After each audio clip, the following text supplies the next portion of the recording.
I'm gonna start. Okay.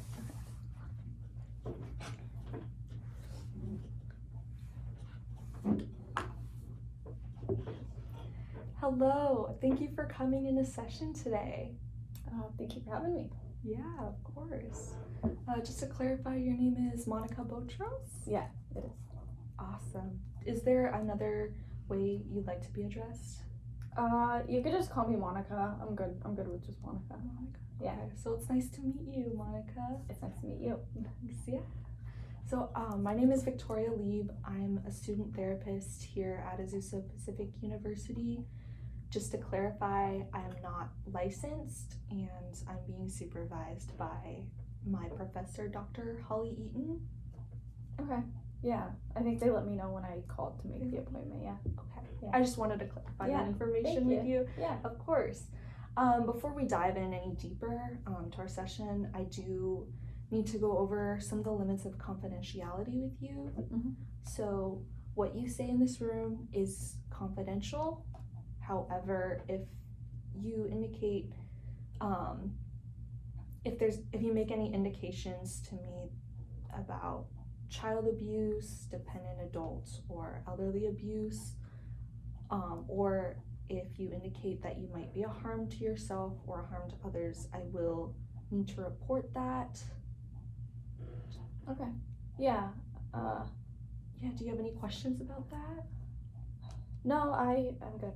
You're Yeah. good? Yeah, Okay.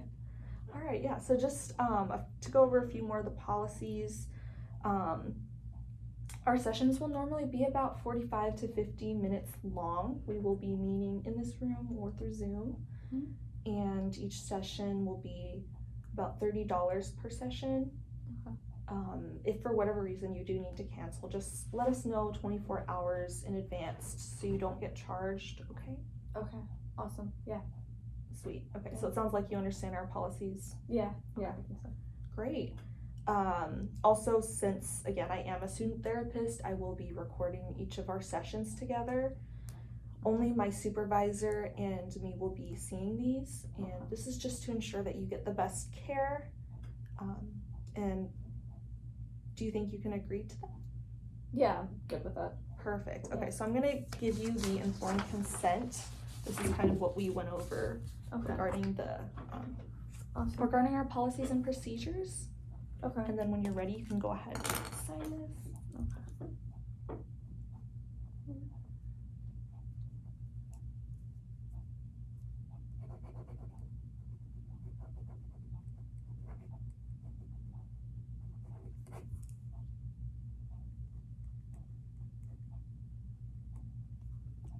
Okay. Great. And Thank you so much. And then this is the recording consent form.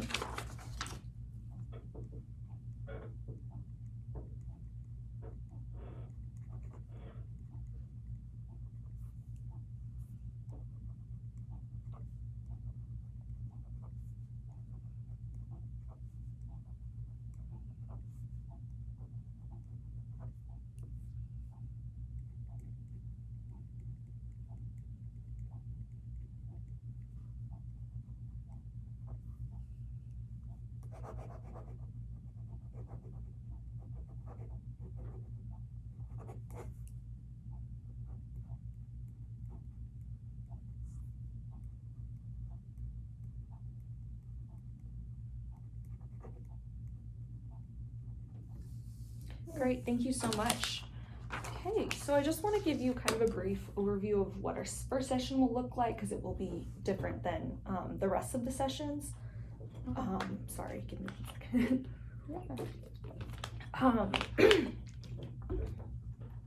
So during this first session, I'm going to be asking you a lot of questions kind of about your past and what's been going on in your life now.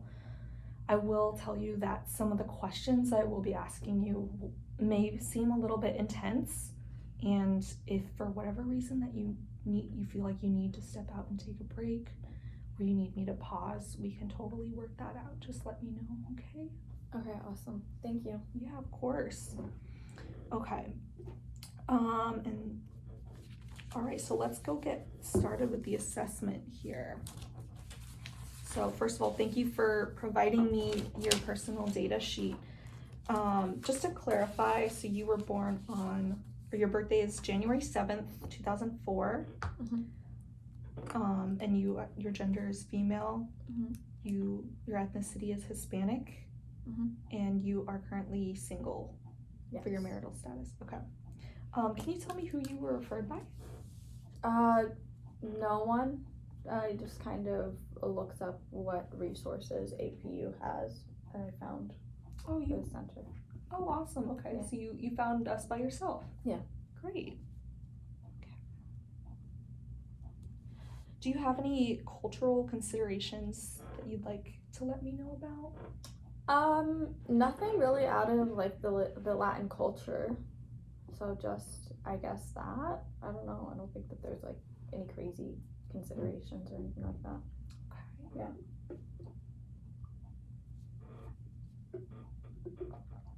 Are you physically challenged at all? No. Okay.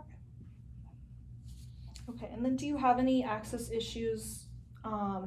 Meaning like, do you have any difficulty getting here? Oh no. Okay. All right. So, okay. And so you said you were referred here by yourself. Can you tell me any issues or symptoms that might be going on in your life right now?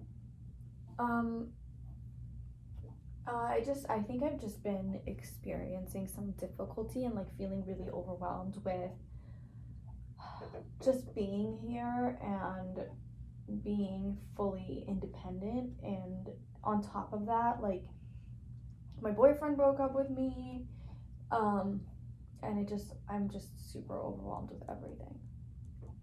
Yeah. You said you're feeling overwhelmed with everything, and you mentioned you're going through a breakup right now with your boyfriend. Yes. Yeah. It sounds like that's been a big challenge for you right now, and I want to circle back around to that, but is there any other factors in your life right now that are making you feel overwhelmed? Well, I don't know if it's because I'm feeling overwhelmed, but I feel like my grades are just not where they used to be, and I feel like I've always placed my identity around being, the AP student and super smart and all of this, and like being here by myself without all of my family and all of my friends and my boyfriend. I think that I feel like I'm having a little bit of like an identity crisis where I'm like, okay, I'm not the smart person that I thought I was. I don't have everybody around me, and so I just feel like that in itself maybe is because I'm feeling overwhelmed, or I don't know if it's causing the overwhelm. I don't know. You Yeah. said you have an identity crisis about Yeah. Yeah. It's rough. Yeah. And it sounds like a lot of this has to do with you mentioned your family. Yeah. Your family and your grades in school. Yeah. So I don't know if like my grades dropping is like because of everything else and I just can't focus or what, but yeah. Can you tell me kind of around when this started? Yeah, well, I started when I moved here. So I moved here, I started spring semester at APU, so I moved here in like December time, so I can start in January, and I think it started like after after I was fully here, because I obviously went back home for the holidays. So I think maybe like January or February. Okay, January, February. Yeah. Right, that's kind of when you started your new semester. Yeah, and I just started here. Like, I feel like there was so many Right. changes. And then my boyfriend broke up with me in like early February, which like kind of just pushed me over the edge, I think. It pushed you over the edge. Yeah.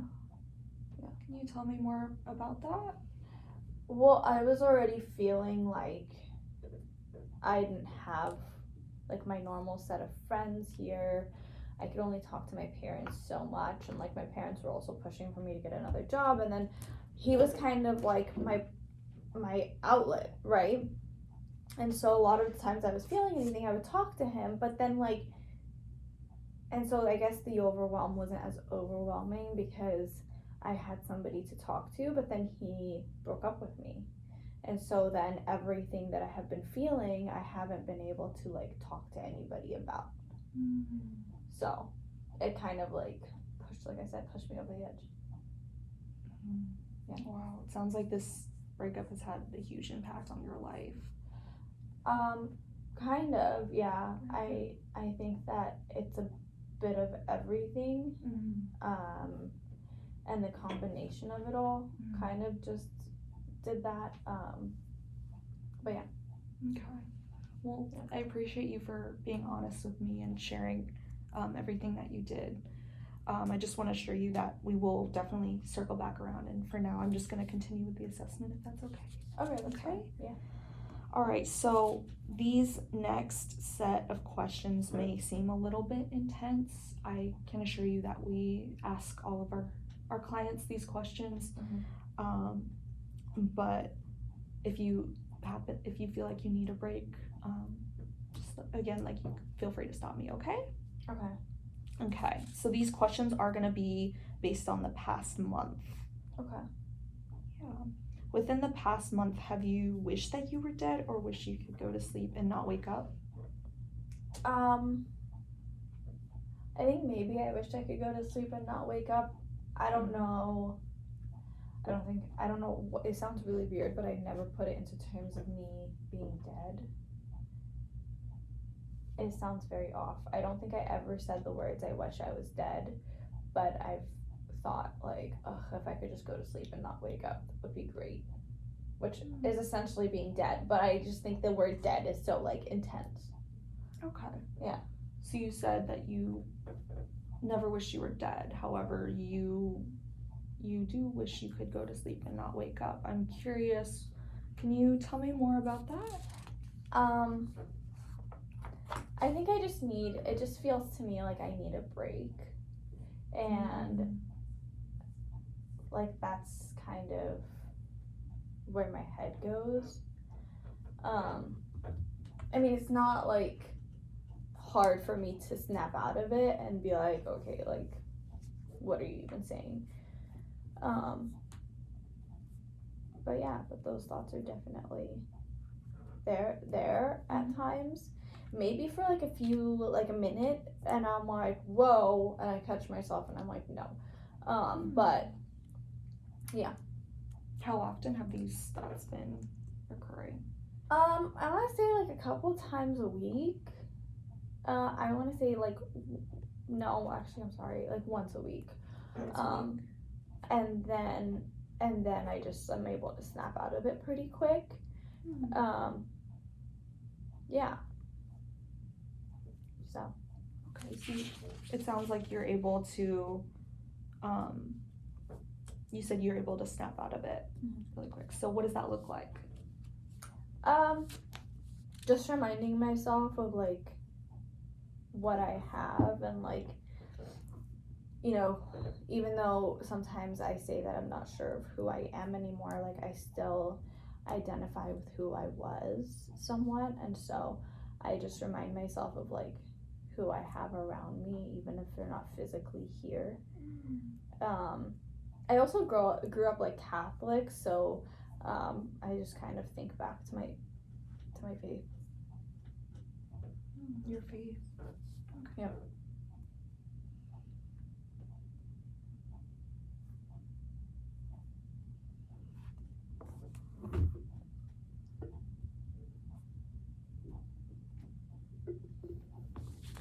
It sounds like your faith is really important. Yeah. Yeah. I think for a bit of time it wasn't, and then I realized how much it helped me, especially recently, especially when I'm feeling kind of alone. Like that's kind of been where I go to. So yeah, it's becoming more and more increasingly important. Yeah. Increasingly important. Okay.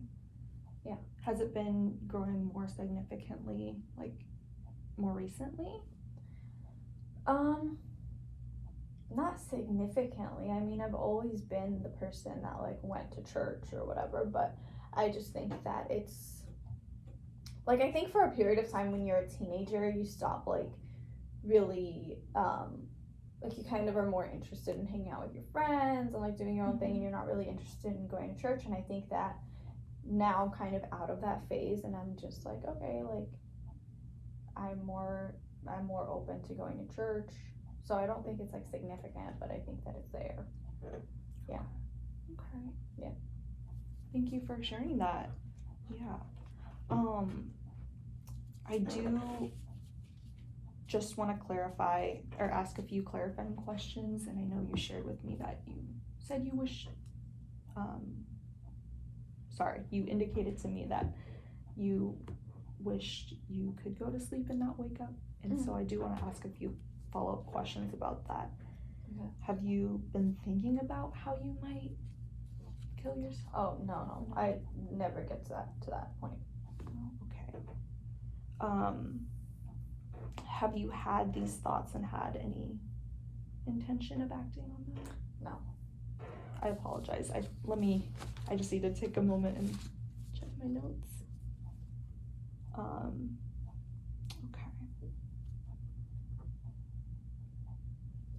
Okay, so it sounds like you haven't had any plan to work out No. the details or anything. Okay. No, it doesn't get that far. Okay. Yeah, I just wanted to ask these questions just to clarify, you know, that. No, I understand, to keep me safe. Just to keep you, absolutely, to keep you safe, because that's my number one priority. Thank you. Yeah. Okay. Have you done anything or started to do anything? Or prepared to do anything to end your life? No. No? Okay. Alright, so clearly you're here today seeking treatment. Mhm. I'm curious, have you seen a therapist before?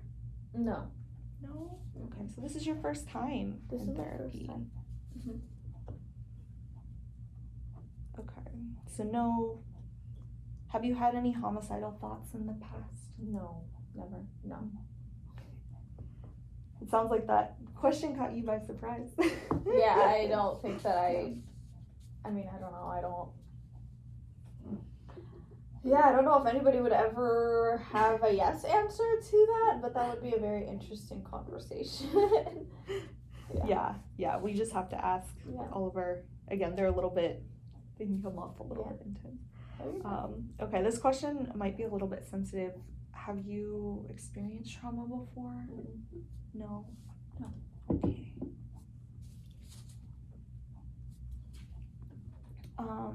Have you ever taken psychotropic medications? No. No? Okay.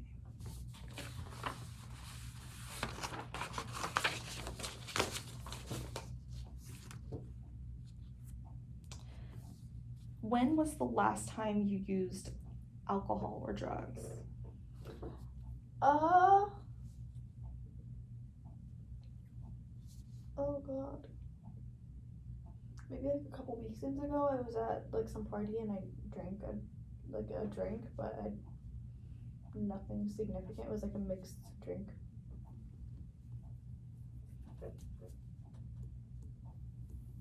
And I'm not a fan of drugs, so I don't do them.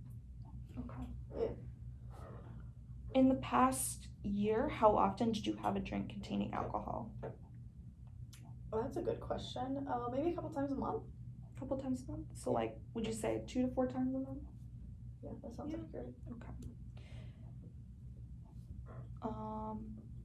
In the past year, how many drinks containing alcohol did you have on a typical day when you're drinking? 1 or 2. 1 or 2?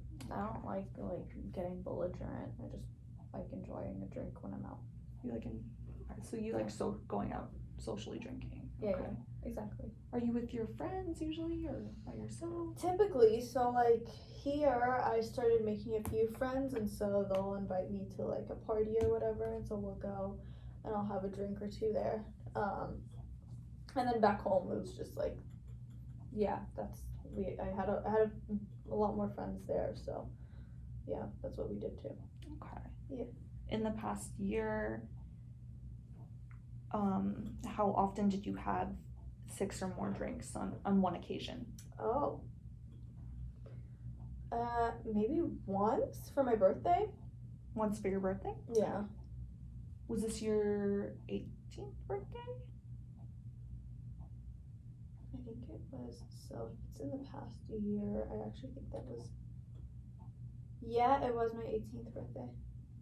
You're right, it was the most recent one, so my 18th. Okay.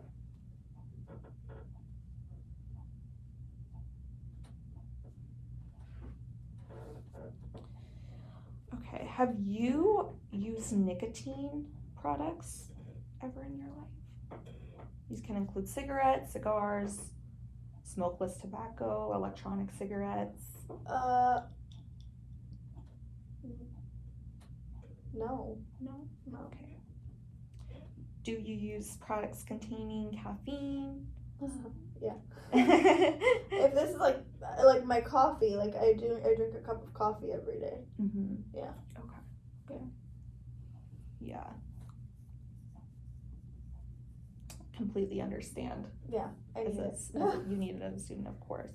Have you used opioids? No. Have you used any prescription medications, over-the-counter medications? I mean, like, I have for, like, normal stuff, but are you talking about, like, for fun? Not for fun, just prescription medications. Oh. Or non-prescribed. It could be like Tylenol over the counter. Yeah, I mean, I think everybody has had a Tylenol when they're not feeling good, when they have a headache. Yeah. I know, it sounds like a silly question, huh? Mm-hmm. Have you used stimulants such as cocaine or methamphetamine? No. No. How about marijuana? No. Hallucinogens? No. Have you used drugs intravenously? No. Okay. Or any other substance of abuse before? No. Okay. Are you interested in changing your substance use patterns? I don't think I have substance use patterns. No, I'm not interested in changing them. Okay. And then you said that you do use like or sometimes you take caffeine a lot. How often is that? Oh, it's just a cup a day. Just a cup a day. Oh, a cup a day? I Okay. think max is like I'll have a nice coffee in the middle of the afternoon, but so maybe 2 cups a day. But it's not like I really need like an intense amount of caffeine or anything like that. Yeah. You just need your cup. Daily dose. Your daily dose. Yeah. Okay. So I'm going to ask you a couple of questions about your medical history. Just to confirm, your primary care physician is Dr. Beagle, as you Yes. noted on your personal data sheet? Okay, Mhm. perfect. And then can you tell me his phone number? I don't have her phone number. Okay. I don't remember her phone number. I can get it, but You I'll can get it later? Okay, I'll note that. Okay. Can you tell me approximately when the last date of your physical exam was? I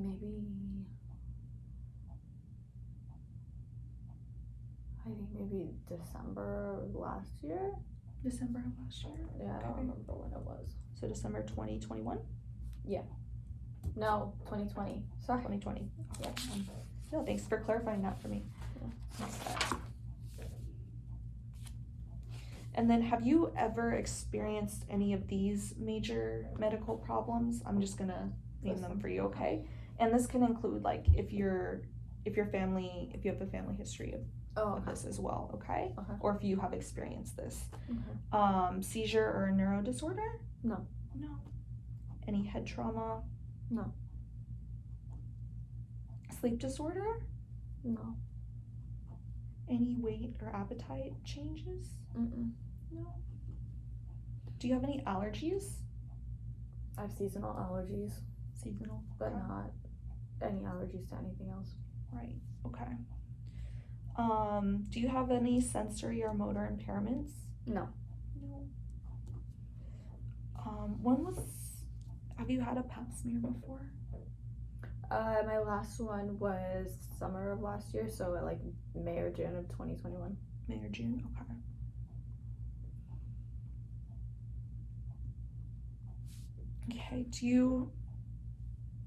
Have you had a mammogram before? No. HIV test? Yeah, but I'm not. I'm negative. Sorry. No. It's all good. Okay.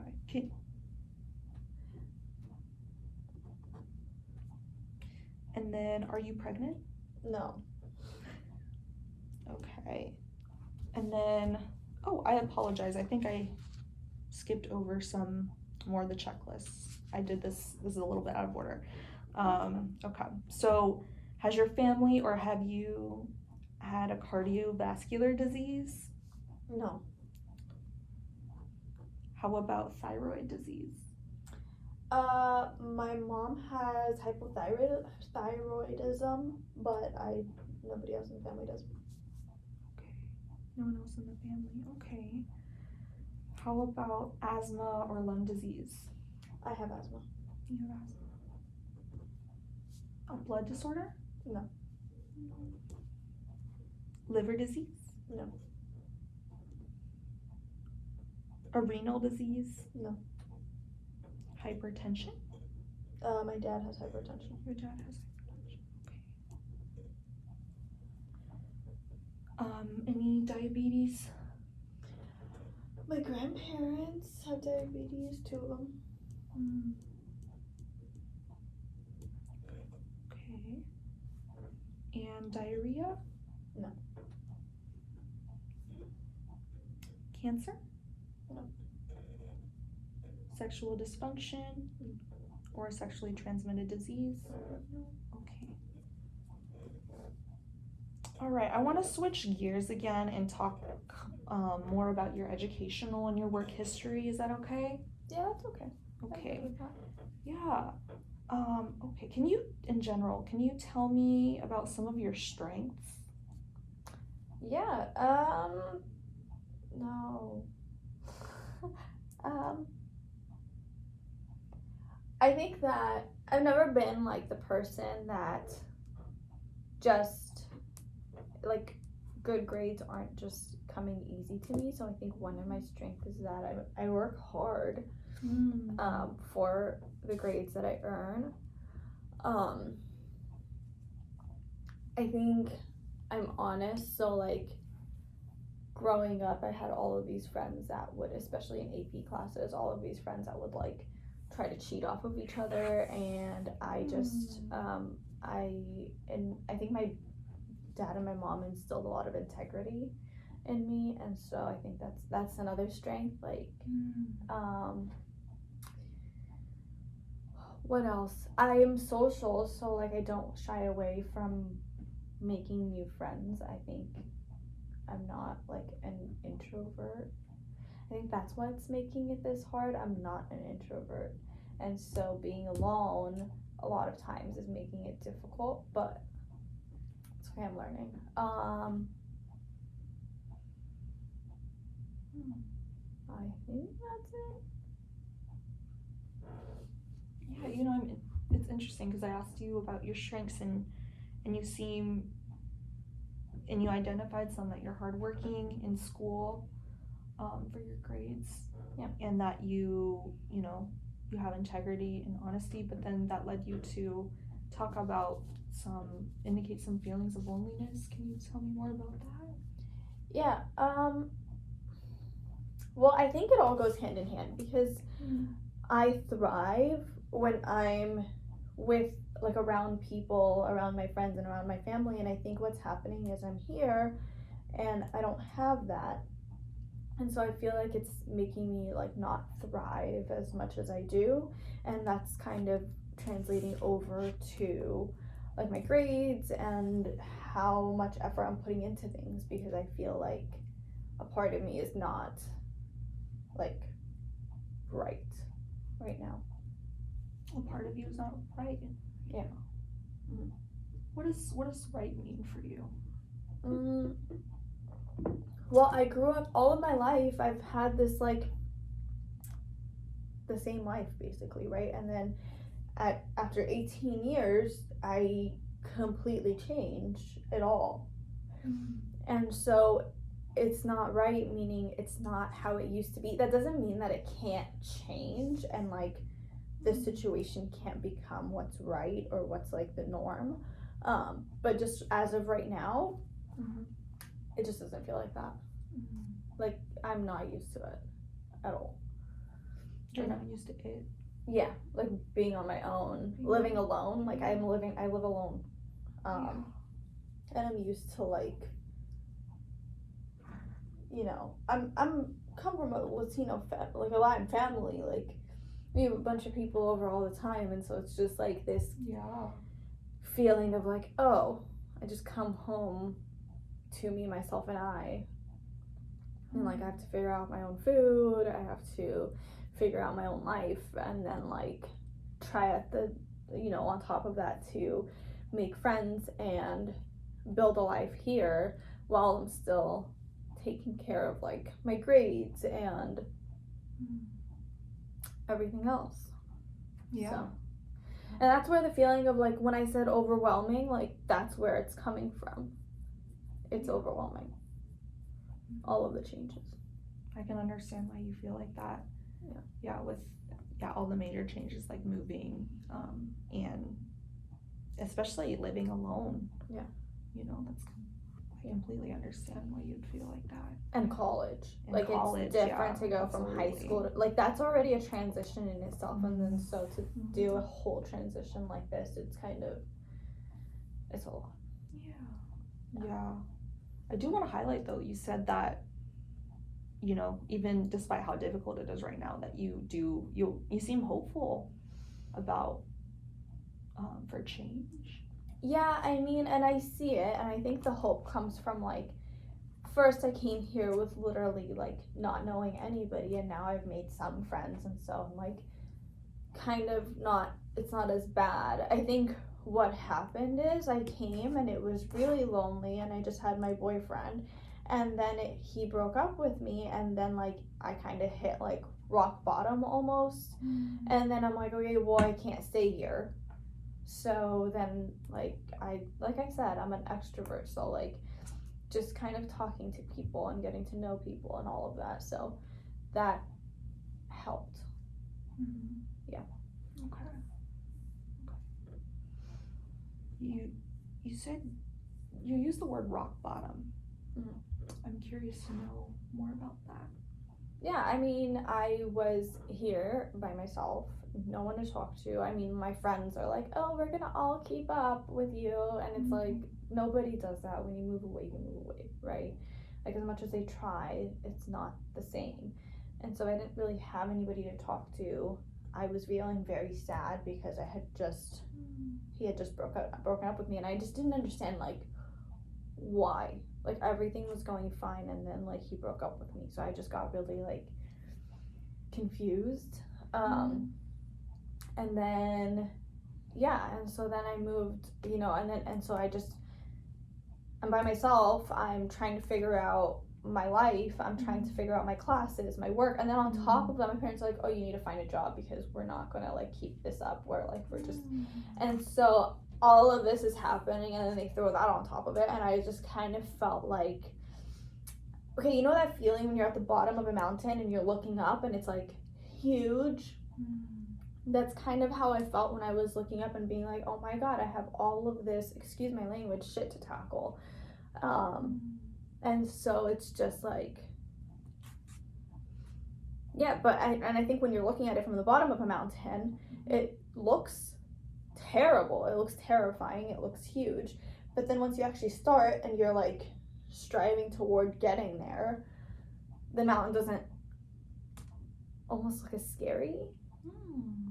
So I can sense some determination in the way that you're well, I mean, if I don't get on it, like nobody else will, like nobody's gonna do these things for me, so like I have to do it myself.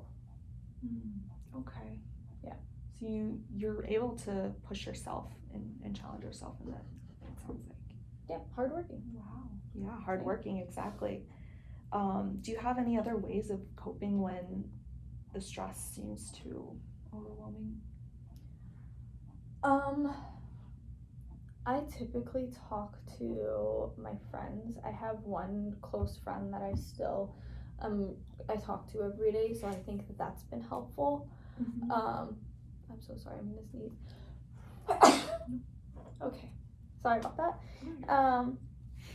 That one close friend that I talk to every day, so that's been kind of helpful. And then I'm also trying to like just find trustworthy people around me. I think that helps. So it sounds like community is kind of Yeah. what works for you. Yeah. Best. Okay. Great. Thank you again for sharing that with me.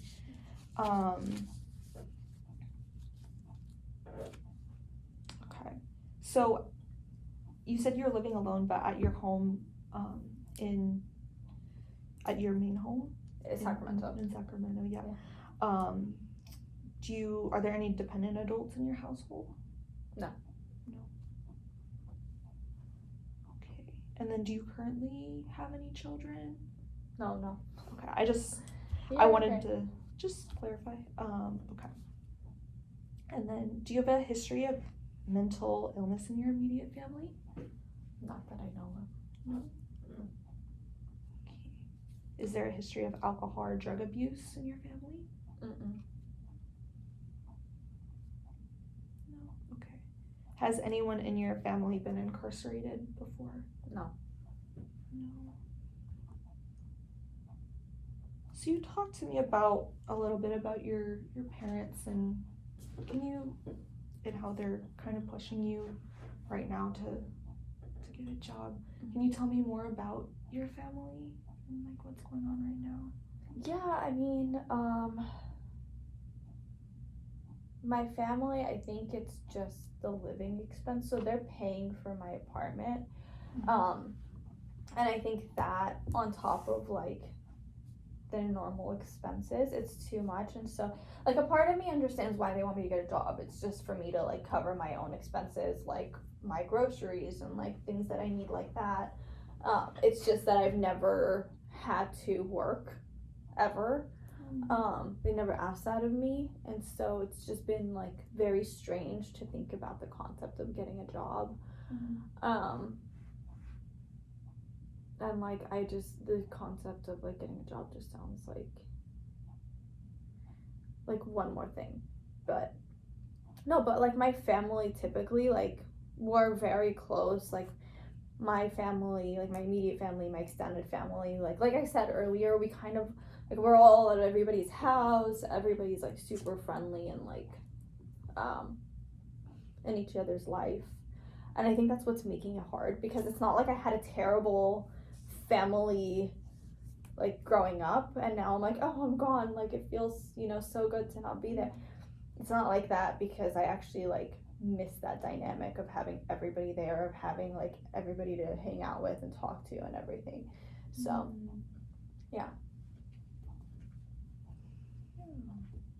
I mean, I just want to say that, even though you pointed out that, you don't come from,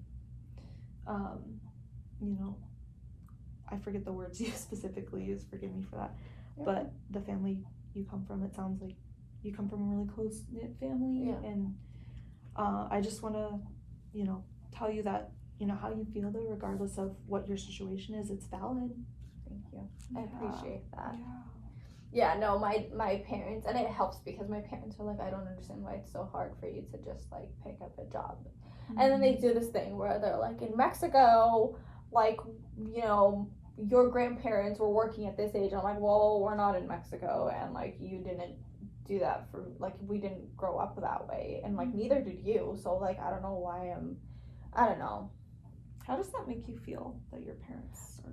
Well, I think when you said the word validated, it kind of made me realize that like I feel invalidated by them. Like they're not validating my concerns and my struggle right now. because I think that they've never seen me struggle with school, so that they're like, we don't understand how you're struggling with school enough to where you're worried about getting a job. So I think that they're just like not understanding how I'm feeling and like what I'm going through. Yeah. You feel like you're on your own right now, and they don't have an idea of what you're experiencing, what this new transition is for you. Exactly. Yeah. I'm wondering if you've had like the opportunity to share that with them, or if you even feel comfortable with sharing that. I mean, I think it's just, I've tried sharing it, but I think it's just hard to conceptualize almost, because to them, like, they grew up with all of their family around them. They never really experienced like being out on their own and doing all of that, so it's like they don't really understand. Like, you can't sympathize with something that you've never experienced. And so I think that that's kind of where we're at, and I don't know if I'm using the right words. Like, let's be honest as well. Like, I don't know if I'm using the right words to express what it is that I'm going through. It's hard because we're not a typical family that like is open with our feelings and like all of this. Like, everybody gossips in a Latin family, but like we don't, within the extended family we do that, but nobody actually talks about how they feel. And so that's kind of a difficulty for me to be like, let me tell you how I feel, because I don't know if that's gonna be like accepted. So yeah. Wow. Yeah. You said you don't know if it's gonna make you feel accepted. Yeah. And I think that would probably be the worst thing, to like fully be vulnerable and then have somebody be like not get it, or like not accept it, or like not hear it. What would it be like for if the opposite happened? If they were accepting, how would that make you feel? I mean, it would feel amazing. I don't know if it would change anything. I think it would make me feel a little bit more supported, though. I don't know if it would change the concept of like me needing to get a job, because I think that's just a financial issue that like I need to figure out. But it would make me feel supported at least, or like just understood. I'm wondering, are there any members in your family that you do feel really close to and that you do trust? I trust like my cousins and my little sister. Your cousins, okay. My mom is probably easiest to talk to out of my parents. You feel closer to your mom than your dad? Okay.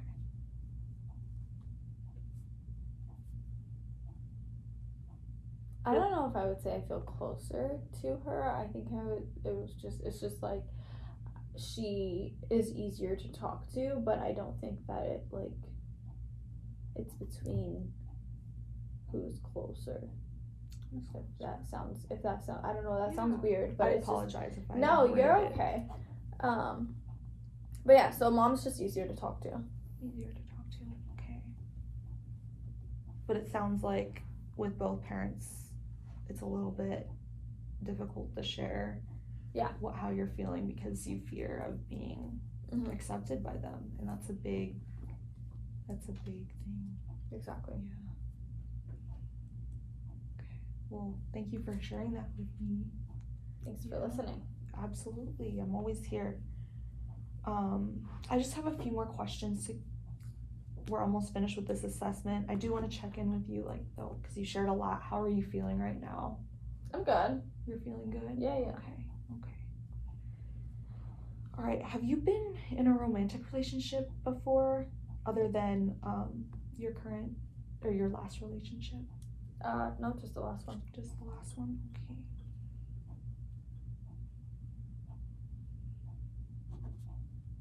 And can you tell me how long the relationship lasted for? I think we were together for 3 years. Okay, 3 years. Can you tell me your sexual orientation? Yeah, I'm heterosexual. Okay.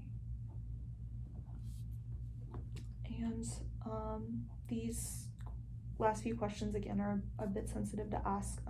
Have you been abused physically or sexually before? No. Okay. Have you ever experienced any home safety issues? No. No. Okay. Well, these questions about this is about all the questions I have for you today.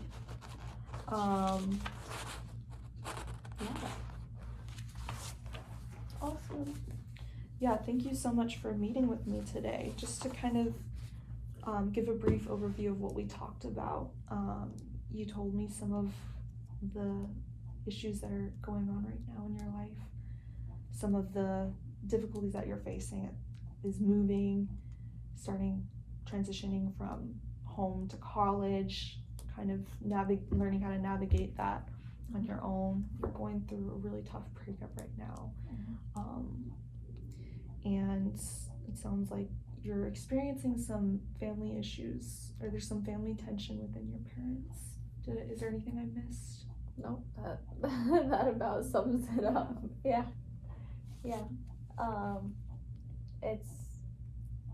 I mean, I think when I talk, I put it into so many words, but you so eloquently summarized it. Well, yeah, I just want to make sure that I'm understanding everything and that Yeah. I'm not missing anything, and definitely within our next few sessions, we'll definitely circle back around and talk more about those things that are going on right now. Yeah. Just one last question though, how was this first session for you? It was good. I think that it's been a while since I've had an opportunity to really talk about everything that I'm feeling, so this has been really helpful. It's been really helpful. Okay. Well, I'm happy to hear that. Thank you. I appreciate it. All right, so we'll see you next week Yes. at the same time in this room, okay? Awesome. Thank you. Yeah, of course. Yeah.